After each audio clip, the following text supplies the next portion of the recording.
The North Shore Center for the Performing Arts in Skokie is celebrating their 30th anniversary, and they want you to pull up for one of the fun performances coming up, including Michael Carbonaro with some magic on July 18th, comedian Maj Jabrani on July 19th, Grammy-nominated trumpeter Chris Botti on July 26th, Ghostbusters in concert October 7th and 8th, and the one and only legend comedian Maria Bamford October 24th. They got free parking and access from the CTA, so go on and get your tickets now at Ticketmaster.com. Today's episode is supported by the Pittsburgh Book Fest, paging all readers. Book it to the Carnegie Library of Pittsburgh in Oakland on Sunday, May 30th for the 5th annual Pittsburgh Book Fest. Created for book lovers by book lovers, this free event features programming for all ages. Hear from award-winning authors like Stephen Rowley, Catherine Newman, Daniel Kraus, John Scalzi, Meg Medina, and more. Learn more and register for free at pghbookfest.org.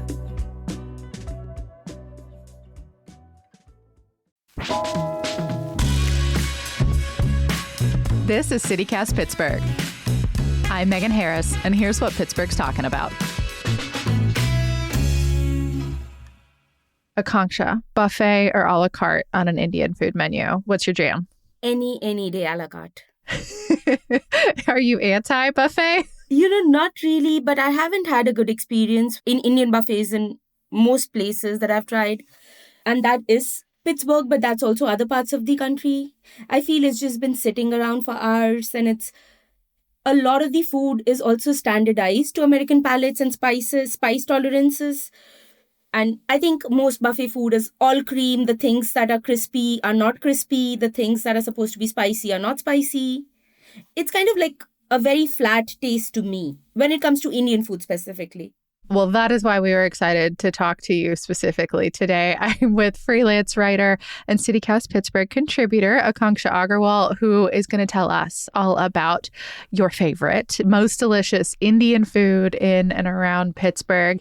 And I know you have some hot takes. You also have the experience. You've got the receipts. Thank you. You grew up in Mumbai. You lived in Seattle. You've traveled all over, and now you're here in Pittsburgh. So Before we get into your favorites, actually, how would you say that Pittsburgh's Indian food, the food scene, compares to other places that you've lived in or traveled?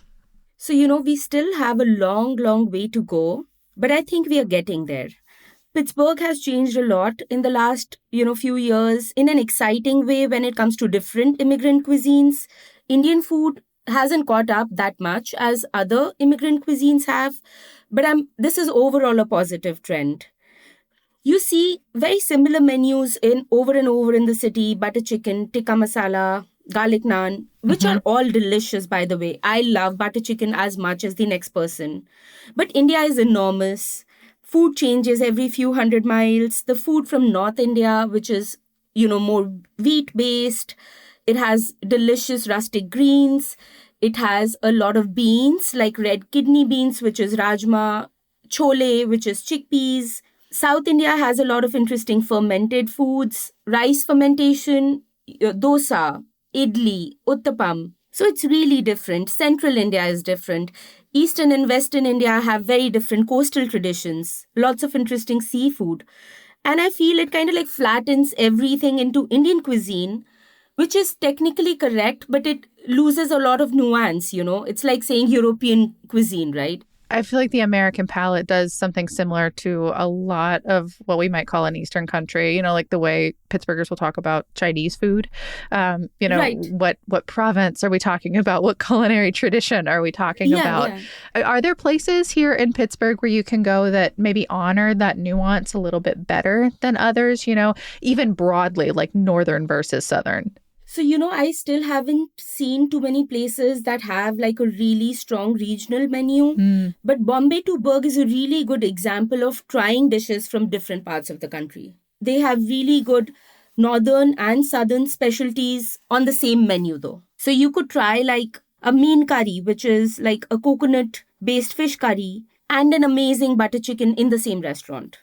Do you recommend that? How do you go about ordering? Honestly, just whatever I'm in the mood for. So sometimes when we go out as a family, one of us would be in the mood for Indo-Chinese. which is also really delicious, and you should try it if you haven't had a chance. One of us wants like a biryani. One of us, my son always likes dosa. So we do order a bit of everything. We still haven't managed to have dinner together, but I'm really looking forward to it when we do. Like, honestly, we have to. We have to. We have to. Well, let's talk about a few of your favorites. I feel like comfort food, as it were, and community history. Like, there's a handful that stand out to me, but I don't know if it's the same for you. Like, the two names that I hear all the time are Udupi Cafe in Monroeville and People's Indian in Bloomfield. Like, the two of them like seem to be high on everyone's list who's lived here a minute. But do you concur? Absolutely. The thing with Udupi is it's also relatively near the Indian temple in Monroeville. So it's very easy for people, for Indian families, to go to the temple and then go have breakfast or brunch or lunch at Udupi, which is what we do most of the time. People's Indian restaurant is amazing. People's actually feels bigger than a restaurant. The Pabla family has been feeding Pittsburgh for decades, and they've built the place around the Sikh principle of seva. During COVID, they gave away meals. Even now, if somebody would go to People's and they say, hey, I want a chicken meal or a vegetarian meal, they will get it, no questions asked. And they make amazing food too. I love their Punjabi comfort dishes. I love their rajma. I love their saag. I love their stuffed parathas. And I know I just dissed buffets a lot right in the beginning. But if you have to try a buffet, make it this one. They were my gateway drug when I first moved to Pittsburgh, and someone was like, oh, I got you. Let's go here. Yes. Because it does allow you to try several different things all in one sitting, especially if you're maybe new to the cuisine and you don't know exactly what you like yet. Oh, absolutely. And their staff is also great at walking you through things. Like if you tell them, hey, I like butter chicken, they'll be like, okay, then maybe you should try this. Try a kadai chicken, which is chicken cooked in a kadai, which is really a round-bottomed vessel that kind of like imparts a different flavor. CityCast Pittsburgh is brought to you today by Window Nation. We have had our first hot days here in Pittsburgh. If you are still sweating thinking about it and the AC is already blasting, then it might be time to replace your windows. If you're looking for energy-efficient windows that'll help you save on your utility bill for months to come, Window Nation is here to help. They've got a special running right now. Buy 4 windows, get 4 free, which means you could replace all the windows in your house and get half of them for free right now. Plus, you could also lock in their 0 down payment, no payments or interest for 2 years, and Window Nation custom builds their products. So you'll get to pick from all kinds of different things, 1,500 styles and colors, and the installation crew is full of professionals. They are going to finish the job, they say, in just 1 day or less. And best of all, your windows do come with a lifetime warranty. If you're looking to make an investment in your home, do check them out. That buy 4 windows, get 4 free sale ends soon. And don't wait to put an end to your window problems. You could schedule a fast, free consultation now at windownation.com. What about breakfast? Is there anywhere that does that especially well? So the Bombay to Burg has a great brunch. It's a buffet, but it's a good brunch. You can do a la carte as well. But they have Indian scrambled eggs, which is called egg bhurji. And that's delicious. They have delicious masala chai. They have egg bhurji. And they change the menu a lot. So I would probably call to ask what they have at that point. But I'm guessing some staples would be egg bhurji, would be dosa, would be vada pav, which is, like a spiced potato and, battered in chickpea flour. And then you stuff it inside a bun with spicy chutneys. It's delicious. I've heard you speak in favor of filter coffee before, too. Is there a best place for that? Udupi Cafe. Is it really as caffeinated as it sounds like it is? I definitely feel a lot more alive, awake, jerky in general after having it. So I don't know what maybe the internet will tell you. But from personal experience, it really works for me. That kind of caffeine. Maybe it's the chemistry and maybe it's vibes. Either way, it works for you. And it's got this delicious caramel flavor, which doesn't hurt. And it goes really well with South Indian breakfast. So get idlis, get dosa, get uttapam if you haven't tried it before. Get vada, it's kind of like a savory donut, so to say. Mm-hmm. And all of this will just wash it all down with some amazing filter coffee. What about if your personality is like, I want one thing and I want it to be absolutely perfect? Then where would you send someone? Go to Hyderabad House, get their biryani. They have a whole variety of biryanis. You could get something if you're vegetarian, vegan, gluten-free, meat lover. You can get it at different spice levels. Get the raita, which is, I don't know whether to call it a yogurt dip or sauce because none of it really fits, but you get the idea. Get the raita, which is like cooling yogurt, lots of cucumber, lots of mint. That'll kind of like help tone down the spice. It's my favorite. I love it.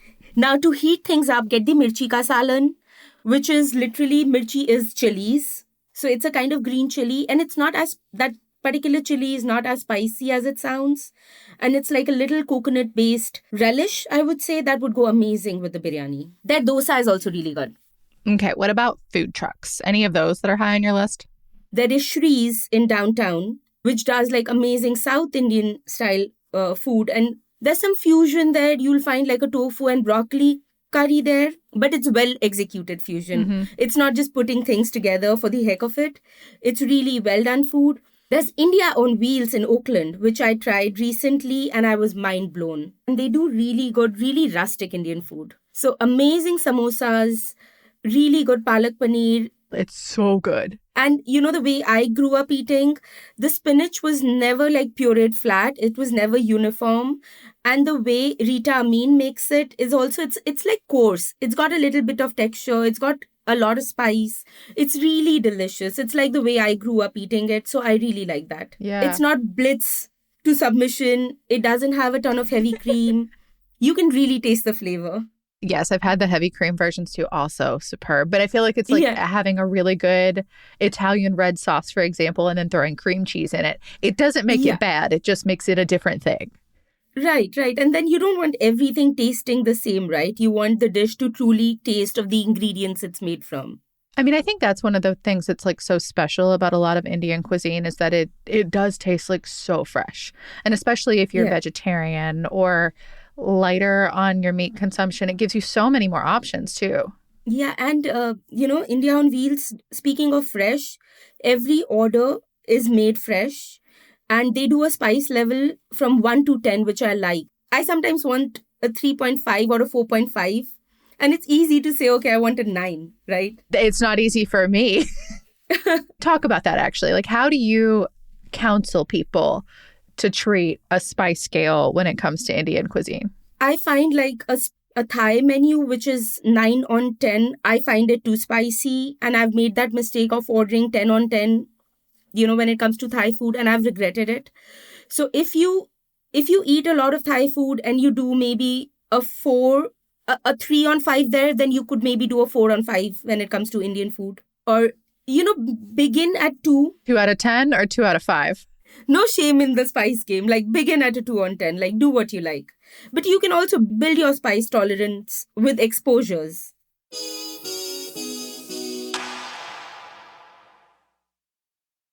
What about like a downtown lunch? Maybe a fast casual. I've got an hour. Where would you suggest going? Definitely Shree's, which I mentioned earlier. It's got a long line snaking. And you can be in and out in like half an hour with fresh, good food. The other place is Tandoori Tales, which is maybe like a 5-minute walk from Shree. But don't quote me on that. And Tandoori Tales is really nice because they have these things, fun things, dosa waffles or naan pizza. I think they're definitely trying to attract like a Western sensibility, if not a palate. Yes. Like there are things that feel familiar to Pittsburghers, even if they have no experience at all with Indian food. Right. It's a fun format, but the main thing to consider is the food is still good. Tandoori Tales is owned by the same people who own Reva. In East Liberty, they own Sankalp in Cranberry. They own Haveli in Monroeville.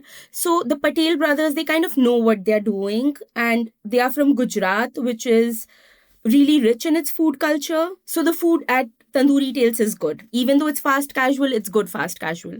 And we mentioned vegetarians, vegans. Are there any places that you recommend specifically for that palate? Most Indian restaurants will have like good vegetarian options because a good part of India is vegetarian. So I would say any Indian restaurant is easy when it comes to vegetarian food. But if you want vegetarian specifically, Udupi is your place. What about date night? Like modern Indian, like maybe feels a little more playful, maybe a touch romantic? I would say Reva in East Liberty is really nice. They have all the fun things. Jalapeno cheese samosas. Reva in East Liberty is really nice. Bombay to Berg is also really nice for a date night. Okay, what about for folks that are maybe feeling homesick for Indian cuisine? Is there, I don't know, legit is not the word. These are all very genuine places, but is there one that you maybe put above the rest?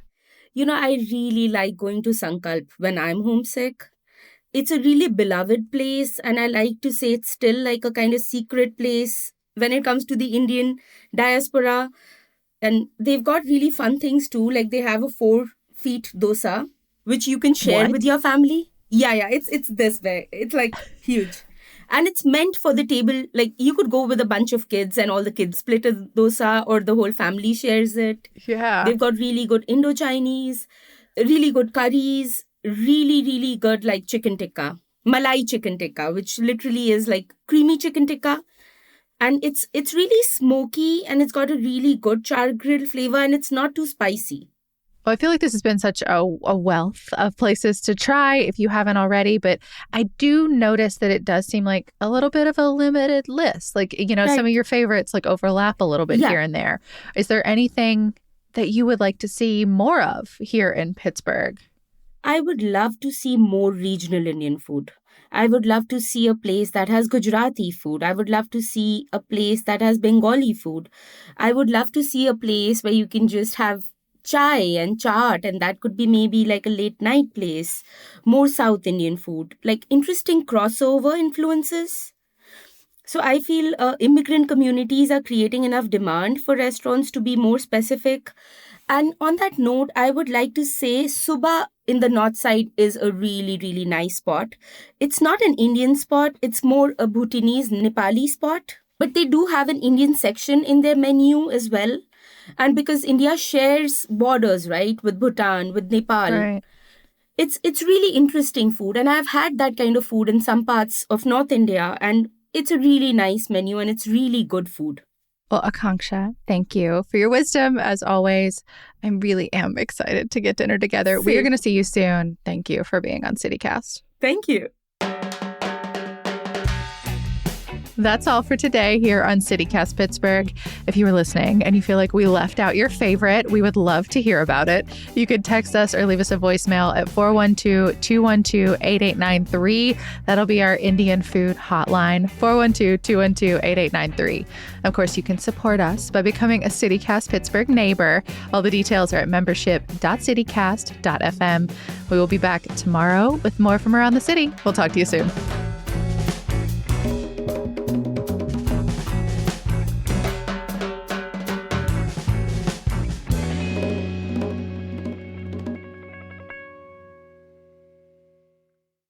He really likes spicy foods when it comes to spicy junk food. Okay. But he will not eat spicy food when it comes to like spice in curries or lentils. Indian masala chips, okay, like slathered in spice and heat. And he can put that away really easily.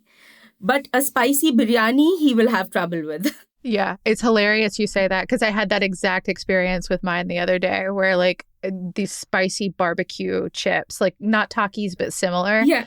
Putting him away. But if I suggested he eat like ranch dressing, that's too scary.